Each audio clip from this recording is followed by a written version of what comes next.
we've looked at mathematics and driving. Firstly, at all kinds of costs you need to get a car, right? But those aren't only the costs involved. We want to keep the car and we want it to be useful to us, okay? Now, there are two kinds of costs you really need to worry about. The first one, we actually already know a whole bunch of these. These are the costs that are going to be the same, no matter how much you use the car or not. That's why they call standing costs, as in if the car is just standing there, there's still all this money you have to spend on it, and they're ongoing. They're ongoing. So for instance, I think someone already mentioned registration, right? Registration, we already know about this.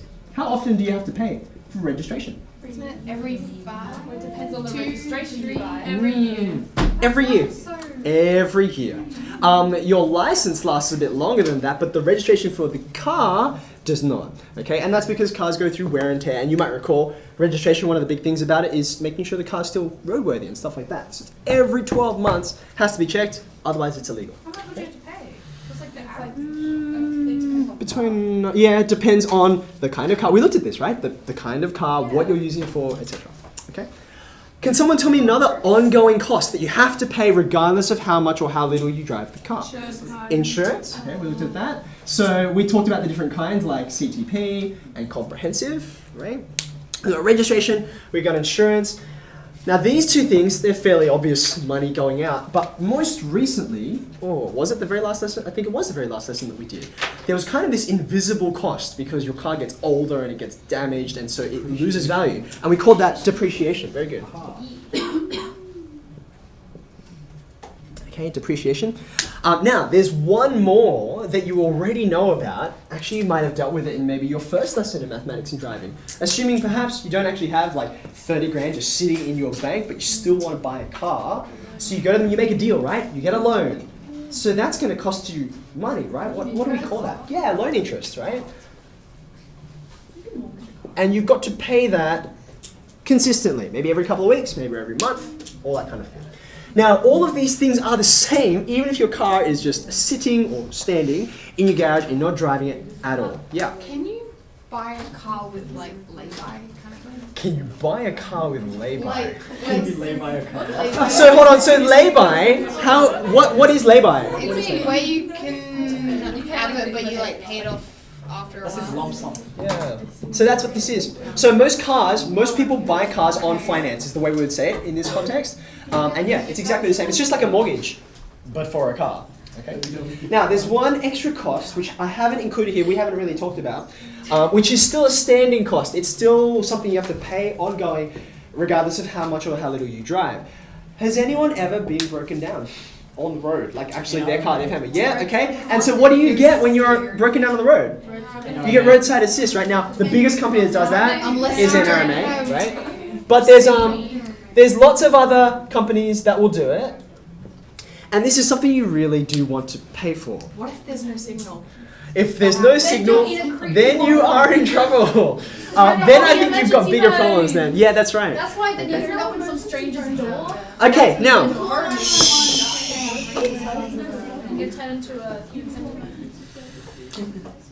out of these five costs, 3 of them have to do with actually having your car on the road. Registration, if you want your car on the road, you've got to pay that. Insurance and roadside assist, right? What's the point of having a car that's not on the road? Well, you can talk about that in a second, right? All of these 3 that I've just highlighted, they're called on-road costs. In fact, that's kind of an important phrase, so you might want to write that down. On-road costs. Okay. Now, these on-road costs are separate to depreciation and loan interest. They have nothing to do with your car being on the road. Does that make sense?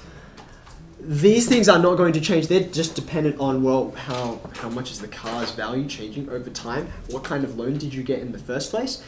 But regardless, all of these things are the same. They're consistent. Drive lots, drive little, they don't know. Okay, so therefore, standing costs, they are in opposition to things that increase as you drive more and more and more. We call these operating costs, because when you're operating a car, you have to pay more for them. Operating costs, what kinds of things can you think of? The more you use the car, the more you're going to pay. Petrol, that's the obvious one. Tires. Okay, good. The more you use your car, the more things are going to wear and tear, and the main thing is the tires, right? So there's tires. What's it called when people go get what is it, service? Yeah, so servicing, good. So As I was saying. the car manufacturer will recommend that you have to service it every however often, maybe 3 months, 6 months, etc. $7 every time you see. I should point out you don't have to do that. There's no law, unlike here, that requires you to go in and pay money. But if you don't do this, what's going to probably happen to your car? Yeah, it's going to break down, stop, it's going to start like making funny noises out of it, and then before you know it, there's smoke coming out of the bonnet, all that kind of thing. Yeah, that's right. So sometimes they'll do it by time, as in I've owned the car for 6 months, 12 months. Sometimes they'll do it by kilometers. Generally, whichever comes first, if that makes sense. Okay. There's 3. Can anyone think of any others? Well, what if you're just like washing your car? Washing a car? Yeah, I suppose so, but I don't think they affect you as much as these because your car can keep on driving even when it's gross, right? And when people are riding on the back, clean me, it still drives just fine. What if it's like muddy on the front? That's unsafe. Yeah, okay, but your car it's got windscreen wipers and will still function. Yeah. You can choose. Say it again. About the battery. Yeah, okay, so I guess what you could say is tires. Tires are really an emblem of all the consumables in your car, okay? So you could put a whole bunch of things under there, like the battery, like the, like the gas that makes the air conditioner actually function, those kinds of things. And of course, if your car actually does break down because of wear and tear, you've got to repair it. You'll note, I haven't actually written battery there, because batteries are a funny thing.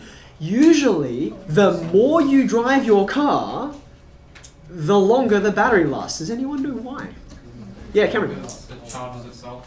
When you drive, particularly when you drive over long distances, not stop-starting, that kind of thing, you're actually charging the battery as you go. So if you let a car sit there for like 6 months and then don't drive it, there's a good chance it won't start again because the battery's gone dead in that time. Okay.